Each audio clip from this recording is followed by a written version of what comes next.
नमस्कार दोस्तों, स्वागत है आपका आज के मुख्य समाचारों में। जी हां दोस्तों, आपको यहां पर देखने को मिलेंगे आज दिन भर की तमाम बड़ी खबरें मुख्य समाचार ब्रेकिंग न्यूज अपडेट्स के रूप में। तो चलिए दोस्तों, जान लेते हैं आज की पहली बड़ी खबर। कलकत्ता हाईकोर्ट ने कहा संदेश खाली पीड़ितों का 1% सच भी है शर्मनाक। कोर्ट ने कहा अगर ऐसा है तो पूरा प्रशासन और सत्ताधारी पार्टी 100% जिम्मेदार। जी हां दोस्तों, संदेश खाली मामले में कलकत्ता हाईकोर्ट ने गुरुवार को बंगाल सरकार को फटकार लगाई। कोर्ट ने कहा कि अगर इस मामले में 1% भी सच्चाई है तो यह शर्मनाक है। पूरा प्रशासन और सत्ताधारी पार्टी इसके लिए नैतिक तौर पर 100% जिम्मेदार है। यह लोगों की सुरक्षा का मामला है। संदेश खाली के मुख्य आरोपी शाहजहां के खिलाफ 5 जनहित याचिकाओं पर चीफ जस्टिस टीएस शिवज्ञानम और जस्टिस हिरण्य भट्टाचार्य की बेंच ने सुनवाई की। पश्चिम बंगाल के संदेश खाली में महिलाओं से यौन उत्पीड़न और जमीन हड़पने के आरोपी टीएमसी से निष्कासित नेता शेख शाहजहां को बंगाल पुलिस ने 29 फरवरी को गिरफ्तार किया था। इसके बाद पुलिस ने उसे सीबीआई को सौंपा था। इसके बाद दोस्तों जान लेते हैं अगली खबर। 15 करोड़ में बिके कांग्रेस के बागी विधायक, हमारे पास सबूत, सीएम सुक्खू का बड़ा दावा। जी हां दोस्तों, हिमाचल प्रदेश के मुख्यमंत्री ठाकुर सुखविंदर सिंह सुक्खू ने ऊना के कुटलेटहल से चुनाव प्रचार की शुरुआत करते हुए कांग्रेस के 6 बागियों पर सीधा हमला बोला। सुमूर कला में जनसभा को संबोधित करते हुए मुख्यमंत्री ने कहा कि बिकाऊ और खाऊ नहीं चलेंगे। 25 विधायकों वाले जयराम ठाकुर सरकार बनाने की बात कर रहे हैं। वह अपने विधायकों को बिकने से बचाएं। वह किसी भी मंडी में बिक सकते हैं, उन्हें बचाकर रखना। कांग्रेस की पूर्ण बहुमत वाली सरकार पूरे 5 साल चलेगी। हमारे पास पैसे का नहीं, ईमानदारी, नैतिकता और जनता के हौसले का बल है। सीएम ने कहा कि कांग्रेस के 6 बागी और 3 निर्दलीय 15 करोड़ रुपए में बिके हैं। इसका हमारे पास पुख्ता सबूत है। पुलिस जांच में इसकी परतें खुलना शुरू हो गई है। इसके बाद दोस्तों जान लेते हैं अगली खबर। उनसे तो बस झूठ मूठ का साथ था, अब हम कभी अलग नहीं होंगे, पीएम मोदी की तरफ देखकर बोले नीतीश कुमार। जी हां दोस्तों, प्रधानमंत्री नरेंद्र मोदी और बिहार के मुख्यमंत्री नीतीश कुमार गुरुवार को एक ही मंच पर नजर आए। पीएम मोदी ने लोकसभा चुनाव से पहले बिहार के जमुई में जनसभा को संबोधित किया। इस दौरान नीतीश कुमार भी मंच पर मौजूद रहे। आरजेडी से गठबंधन तोड़ने और एनडीए में शामिल होने पर नीतीश कुमार ने कहा कि हम लोगों ने झूठ मूठ का साथ कर लिया था, लेकिन जब हमने देखा कि वहां गड़बड़ी हो रही है तो हम अलग हो गए। उन्होंने प्रधानमंत्री मोदी की ओर इशारा करते हुए कहा कि अब हम लोग हमेशा के लिए एक हो गए हैं। चलिए दोस्तों जान लेते हैं इसके बाद अगली खबर। राहुल गांधी के रोड शो में नहीं दिखे मुस्लिम लीग के झंडे, लेफ्ट और राइट दोनों के निशाने पर कांग्रेस। जी हां दोस्तों, 2019 के लोकसभा चुनाव में जो फ्लैग पॉलिटिक्स पूरे देश में छाई रही, वायनाड में उसकी वापसी हुई है। कांग्रेस नेता राहुल गांधी वायनाड से चुनाव लड़ रहे हैं। बुधवार को उनकी रैली से इंडियन यूनियन मुस्लिम लीग IUML के झंडे गायब रहे, जिसे लेकर लेफ्ट और राइट दोनों कांग्रेस पर निशाना साध रहे हैं। IUML केरल में कांग्रेस के नेतृत्व वाले UDF गठबंधन का एक प्रमुख हिस्सा है। नामांकन के बाद वायनाड में राहुल गांधी के रोड शो के दौरान कांग्रेस और उसके सहयोगी IUML के झंडे गायब रहे। 2019 के अनुभव के आधार पर कांग्रेस ऐसी स्थिति में थी जहां वह IUML का झंडा नहीं दिखा सकती थी। हालांकि इसे लेकर सवाल उठ रहे थे, इसलिए कांग्रेस के भी झंडे रोड शो में नजर नहीं आए। राजनीतिक पार्टियों के बजाय राहुल गांधी का रोड शो भारतीय झंडों और तिरंगों और गुब्बारों से भरा रहा। इसके बाद दोस्तों जान लेते हैं अगली खबर। केजरीवाल को सीएम पद से हटाने की याचिका हाईकोर्ट ने नहीं सुनी। दिल्ली हाईकोर्ट बोला लोकतंत्र को अपना काम करने देना चाहिए, याचिकाकर्ता LG के पास जाएं। जी हां दोस्तों, दिल्ली हाईकोर्ट ने अरविंद केजरीवाल को मुख्यमंत्री पद से हटाने की याचिका पर सुनवाई नहीं की। हाईकोर्ट ने कहा कि अदालत पहले भी ऐसी ही याचिकाओं को खारिज कर चुकी है। डिवीजन बेंच के एक्टिंग चीफ जस्टिस मनमोहन और जस्टिस मनप्रीत प्रीतम सिंह ने कहा कि अदालतों को चाहिए कि वो लोकतंत्र को अपना काम करने दें। याचिकाकर्ता यानी कि हिंदू सेना के अध्यक्ष विष्णु गुप्ता अपनी याचिका लेकर उपराज्यपाल के पास जा सकते हैं। गुप्ता के वकील ने कहा कि हम याचिका वापस लेते हैं और अब LG के पास जाएंगे। उन्होंने दलील दी थी कि केजरीवाल ने संवैधानिक भरोसे को तोड़ा है, उन्हें मुख्यमंत्री पद पर बने रहने का अधिकार नहीं है। इसके बाद दोस्तों जान लेते हैं अगली खबर। कांग्रेस प्रवक्ता रहे गौरव वल्लभ भाजपा में हुए शामिल, लिखा सनातन विरोधी नारे नहीं लगा सकता। बीजेपी नेता से ट्रिलियन में शून्य पूछने पर चर्चा में आए थे। जी हां दोस्तों, कांग्रेस के राष्ट्रीय प्रवक्ता गौरव वल्लभ गुरुवार 4 अप्रैल को कांग्रेस पार्टी से इस्तीफा देने के बाद भाजपा में शामिल हो गए। उन्होंने सुबह ही कांग्रेस अध्यक्ष मल्लिकार्जुन खड़गे को लेटर लिखकर इस्तीफा दिया था। गौरव ने खड़गे से कहा था कि वे न तो सनातन विरोधी नारे लगा सकते हैं और न ही सुबह शाम देश के वेल्थ क्रिएटर्स को गाली दे सकते हैं। इसी वजह से पार्टी से इस्तीफा दे रहे हैं। वहीं दोस्तों 24 घंटे के अंदर कांग्रेस के 3 कद्दावर लोगों ने पार्टी को छोड़ दिया है। बुधवार शाम को बॉक्सर विजेंदर सिंह ने, फिर देर रात पूर्व सांसद संजय निरुपम ने और अब गौरव वल्लभ ने पार्टी को छोड़ दिया है। इसके बाद दोस्तों जान लेते हैं अगली खबर। हेमा मालिनी पर की गई टिप्पणी की आलोचना होने पर रणदीप सुरजेवाला ने बीजेपी को घेरा। जी हां दोस्तों, हेमा मालिनी पर अपनी टिप्पणी को लेकर कांग्रेस नेता रणदीप सुरजेवाला बीजेपी के निशाने पर आ गए हैं। अब कांग्रेस नेता रणदीप सुरजेवाला ने कहा है कि बीजेपी के आईटी सेल को तथ्यों को तोड़ मरोड़ कर पेश करने और झूठ फैलाने की आदत हो गई है। उनकी यह प्रतिक्रिया बीजेपी नेता अमित मालवीय द्वारा एक वीडियो साझा करने के बाद आई। वीडियो में सुरजेवाला एक सभा को संबोधित करते हुए दिखाई दे रहे हैं, जिसमें वो कह रहे हैं कि लोग अपने मुद्दों को उठाने के लिए नेताओं को चुनते हैं। एक्स पर एक अपनी पोस्ट में मालवीय ने कहा कि यह सबसे घृणित वर्णन है जो कोई भी कर सकता है। बीजेपी नेता ने कहा कि यह राहुल गांधी की कांग्रेस है जो किसी स्त्री द्वेषी और महिला से घृणा करती है। अमित मालवीय ने कांग्रेस नेता सुप्रिया श्रीनेत के सोशल मीडिया प्रोफाइल से अभिनेता और बीजेपी उम्मीदवार कंगना रनावत के खिलाफ अपमानजनक पोस्ट को लेकर विवाद का भी जिक्र किया। सुप्रिया श्रीनेत ने कहा कि पोस्ट उनकी जानकारी के बिना की गई थी। सुरजेवाला ने आज उसी कार्यक्रम से एक वीडियो साझा किया जिसमें वह कहते सुने जा सकते हैं कि हम हेमा मालिनी जी का सम्मान करते हैं क्योंकि उन्होंने धर्मेंद्र जी से शादी की है, वह हमारी बहू है। इसके बाद दोस्तों जान लेते हैं अगली खबर। प्रधानमंत्री की फोटो खींचने वाले 2 पत्रकारों पर हुआ केस। बिना इजाजत बिल्डिंग में घुसे थे ताकि मुंबई एयरपोर्ट पर प्रधानमंत्री की तस्वीर ले सके। जी हां दोस्तों, मुंबई में एक रिपोर्टर और एक वीडियो जर्नलिस्ट के खिलाफ पुलिस ने बिना परमिशन प्रधानमंत्री मोदी की तस्वीरें खींचने का केस दर्ज किया है। पीएम मोदी एयरपोर्ट पर मौजूद थे। उनकी तस्वीरें लेने के लिए ये दोनों पास की एक इमारत के एक फ्लैट में बिना इजाजत के घुस गए और वहां से एयरपोर्ट पर खड़े प्रधानमंत्री की तस्वीरें ले ली। दोनों किसी न्यूज चैनल के लिए काम करते थे। मामला 1 अप्रैल का है जब प्रधानमंत्री मुंबई गए थे। दरअसल दोस्तों इस मामले की शिकायत फ्लैट के मालिक और रिक्शा चालक महेश पटेल ने की। पुलिस ने 3 अप्रैल को बताया कि शिकायतकर्ता का कहना है कि दोनों पत्रकार छत्रपति शिवाजी महाराज इंटरनेशनल एयरपोर्ट के पास पेवाड़ी SRA सोसाइटी में 11वीं मंजिल पर उनके फ्लैट में जबरन घुसे थे, जहां से उन्होंने प्रधानमंत्री का वीडियो बनाया। इसके बाद दोस्तों जान लेते हैं अगली खबर। संजय निरुपम बोले कांग्रेस में 5 पावर सेंटर, कांग्रेस अकेली पार्टी जिसने रामलला की प्राण प्रतिष्ठा को नकारा, मुझे निकाला नहीं खुद ही निकला हूं। जी हां दोस्तों, कांग्रेस से निष्कासित पूर्व सांसद संजय निरुपम ने गुरुवार को कांग्रेस पर गंभीर आरोप लगाए। उन्होंने कहा कि कांग्रेस में 5 अलग अलग पावर सेंटर हैं। सोनिया, राहुल, बहन जी, नए अध्यक्ष खड़गे और वेणुगोपाल। कांग्रेस में वैचारिक द्वंद्व चल रहा है, इससे कार्यकर्ताओं में निराशा है। निरुपम ने कहा कि राहुल गांधी के आसपास जो लेफ्टिस्ट हैं वे आस्था में विश्वास नहीं करते। अकेले कांग्रेस ने रामलला की प्राण प्रतिष्ठा के निमंत्रण के जवाब में चिट्ठी लिखी कि यह भाजपा का प्रचार है। उन्होंने राम के अस्तित्व को ही नकार दिया। इसके बाद दोस्तों जान लेते हैं अगली खबर। 2000 किमी के एरिया में नहीं बचेंगे दुश्मन, अग्नि प्राइम मिसाइल का हुआ सफल टेस्ट। चीन भी पहुंच चुका था सूंघने। जी हां दोस्तों, स्ट्रेटेजिक फोर्स कमांड ने DRDO के साथ मिलकर एक नई पीढ़ी की अग्नि प्राइम बैलिस्टिक मिसाइल का सफल उड़ान परीक्षण किया है। रक्षा मंत्रालय ने गुरुवार को बताया कि उड़ान परीक्षण 3 अप्रैल को शाम करीब 7 बजे ओडिशा तट पर डॉक्टर APJ अब्दुल कलाम द्वीप से किया गया था। इस मिसाइल का टारगेट दायरा 1000 से 2000 किलोमीटर है। परीक्षण ने अपने सभी लक्ष्यों को हासिल करते हुए विश्वसनीय प्रदर्शन किया। टर्मिनल बिंदु पर रखे गए 2 डाउन रेंज जहाजों सहित विभिन्न स्थानों पर तैनात कई रेंज सेंसर द्वारा कैप्चर किए गए डेटा से इसकी पुष्टि हुई है। Chief of defence staff, strategic forces command के प्रमुख और DRDO तथा भारतीय सेना के वरिष्ठ अधिकारी परीक्षण के मौके पर मौजूद थे। इसके बाद दोस्तों जान लेते हैं अगली खबर। देश के 6 राज्यों में लू चल रही, तापमान 43 डिग्री। MP के 18 जिलों में बारिश की संभावना, पहाड़ी राज्यों में बर्फबारी जारी।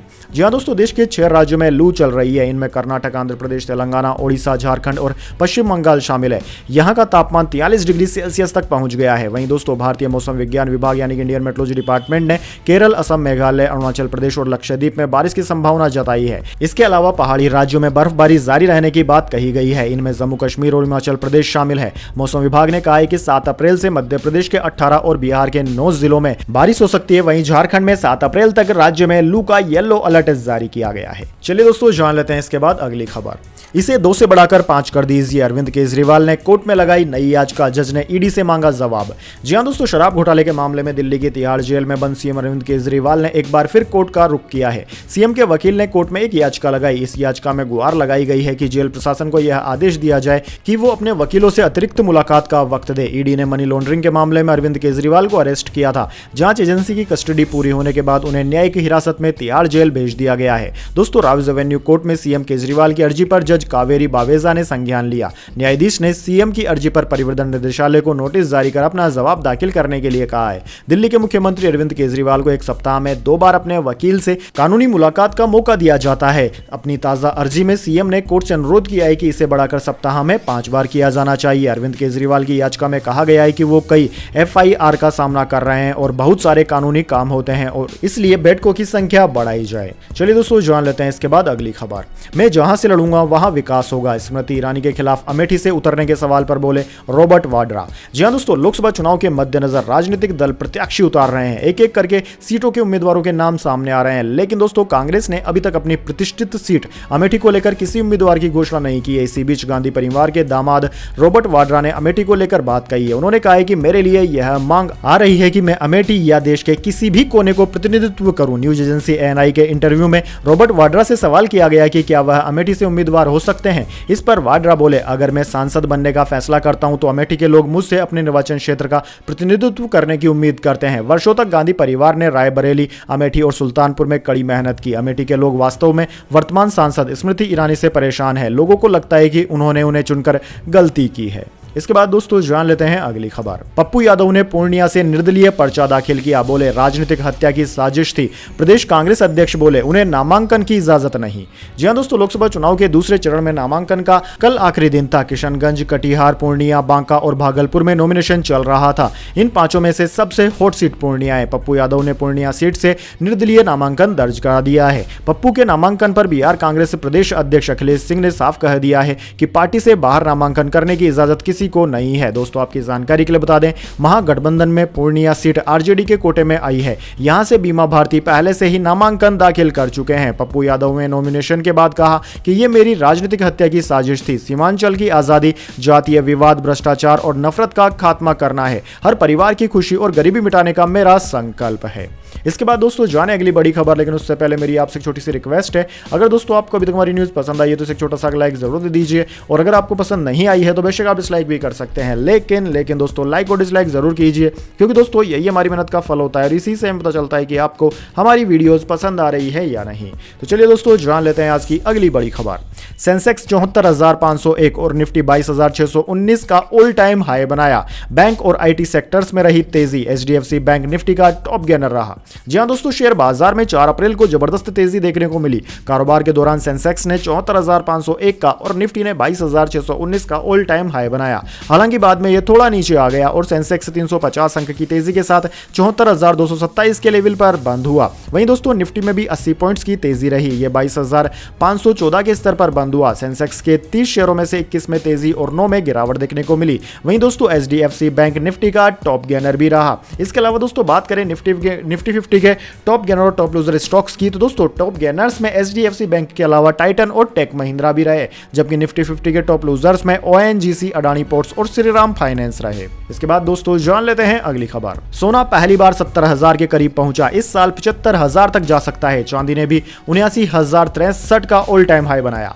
जी हां दोस्तों, गुरुवार को एक बार फिर सोना अपने नए ऑल टाइम हाई पर पहुंच गया। Indian Boolean and jewellers association यानी कि आईबीजीए की वेबसाइट के मुताबिक 10 ग्राम सोना 572 रुपए महंगा होकर 69,936 रुपए का हो गया। इस साल अब तक सिर्फ 3 महीने में ही सोने के दाम 6,634 रुपए बढ़ चुके हैं। वहीं दोस्तों 1 जनवरी को सोना 63,302 रुपए पर था। इसके अलावा दोस्तों बात करें चांदी की, तो दोस्तों चांदी भी आज अपने नए ऑल टाइम हाई पर पहुंच गई। ये 1469 रुपए महंगी होकर 79,063 रुपए प्रति किलोग्राम पर पहुंच गई है। दोस्तों एक दिन पहले यह 77,594 रुपए पर थी। चांदी ने इससे पहले बीते साल यानी कि 2023 में 4 दिसंबर को 77,073 का ऑल टाइम हाई बनाया था।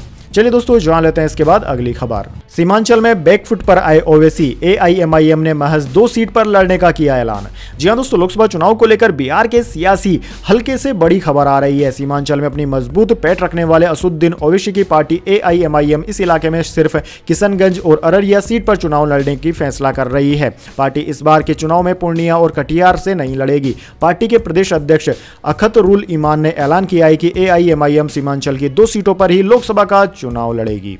इसके बाद दोस्तों जान लेते हैं अगली खबर। शहीद भगत सिंह और अंबेडकर की तस्वीरों के साथ लगाई केजरीवाल की सलाखों वाली फोटो, बीजेपी ने कहा अपमानजनक। जी हां दोस्तों, आम आदमी पार्टी के राज्यसभा सांसद संजय सिंह की रिहाई हो चुकी है। इसके बाद गुरुवार को सुनीता केजरीवाल ने सीएम अरविंद केजरीवाल का तिहाड़ जेल से भेजा गया संदेश पढ़ा तो नया राजनीतिक विवाद छिड़ गया। दरअसल दोस्तों यह पहली बार है जब वीडियो संदेश में सुनीता केजरीवाल के ठीक पीछे अरविंद केजरीवाल की फोटो मौजूद है, जिसमें केजरीवाल सलाखों के पीछे नजर आ रहे हैं। अरविंद केजरीवाल की तस्वीर बीचों बीच लगी हुई है और उनकी तस्वीर के साथ भगत सिंह और भीमराव अंबेडकर की फोटो भी नजर आ रही है। अरविंद केजरीवाल की यही तस्वीर 31 मार्च को रामलीला मैदान और बीते 3 अप्रैल को आम आदमी पार्टी दफ्तर में संजय सिंह के भाषण वाले मंच पर भी नजर आ रही थी।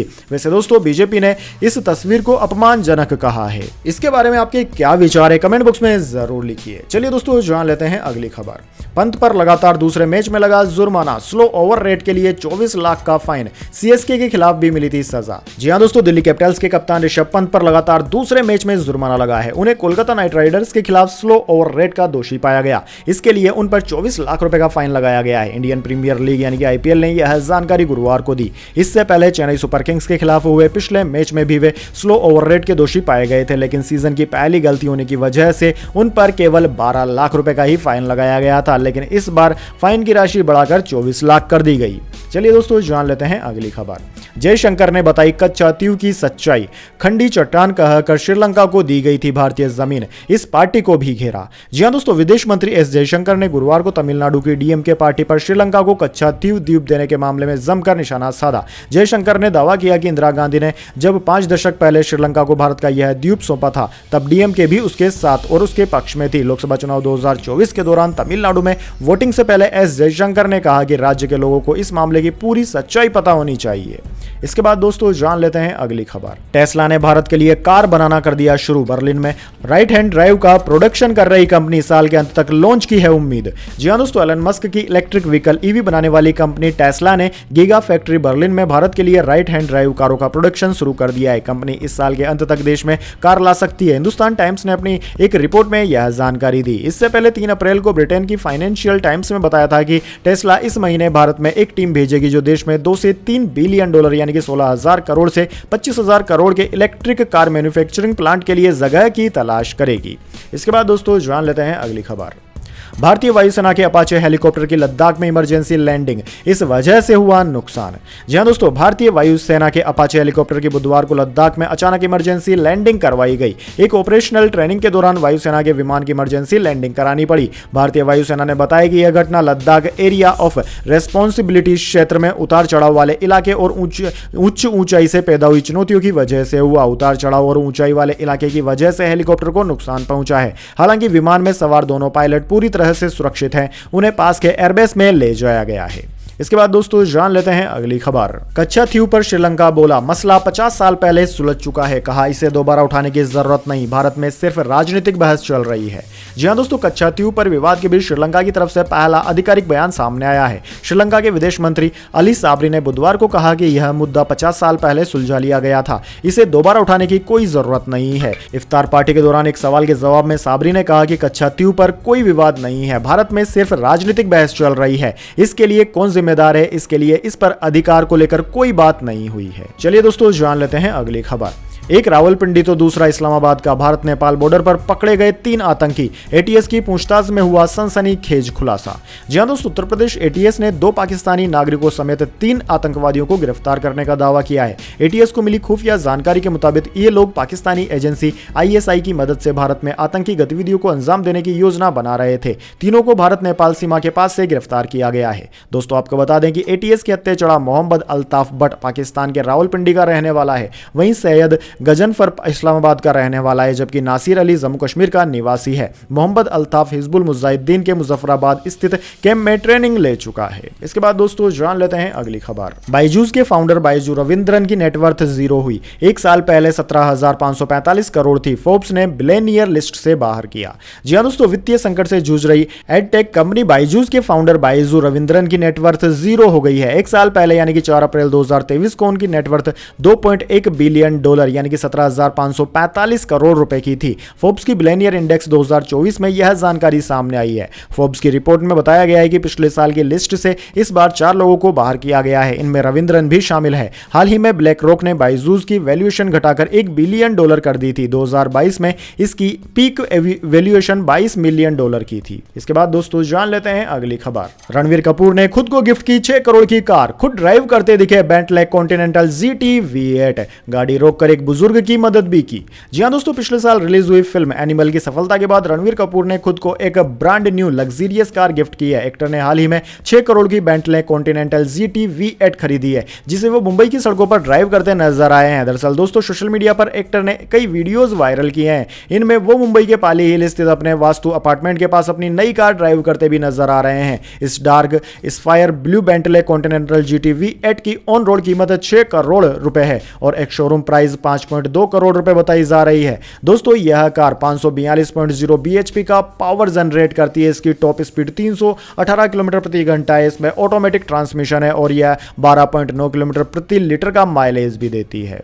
इसके बाद दोस्तों जान लेते हैं अगली खबर। जेल में बंद इमरान खान पर हर महीने 3 लाख खर्च, सुरक्षा के लिए 14 पुलिसकर्मी तैनात, अलग से बनता है पूर्व पाकिस्तानी PM का खाना। जी हां दोस्तों, पाकिस्तान के पूर्व प्रधानमंत्री इमरान खान के लिए रावलपिंडी की अदियाला जेल में 7 सेल अलॉट किए गए हैं। जेल में आमतौर पर 10 कैदियों की सुरक्षा में एक कर्मचारी तैनात किया जाता है, लेकिन अकेले खान की सेफ्टी के लिए अदियाला जेल में 14 सुरक्षाकर्मी मौजूद हैं। इतना ही नहीं, इमरान खान के लिए जेल में अलग से खाना बनाया जाता है, बाकी कैदियों को वह खाना नहीं दिया जाता। पाकिस्तान की पंजाब सरकार ने बुधवार को लाहौर हाई कोर्ट में सुनवाई के दौरान यह जानकारी साझा की। उन्होंने बताया कि खान की सुरक्षा के लिए हर महीने करीब 12 लाख रुपए पाकिस्तानी इंडिया के हिसाब से 3.62 लाख रुपए खर्च होते हैं।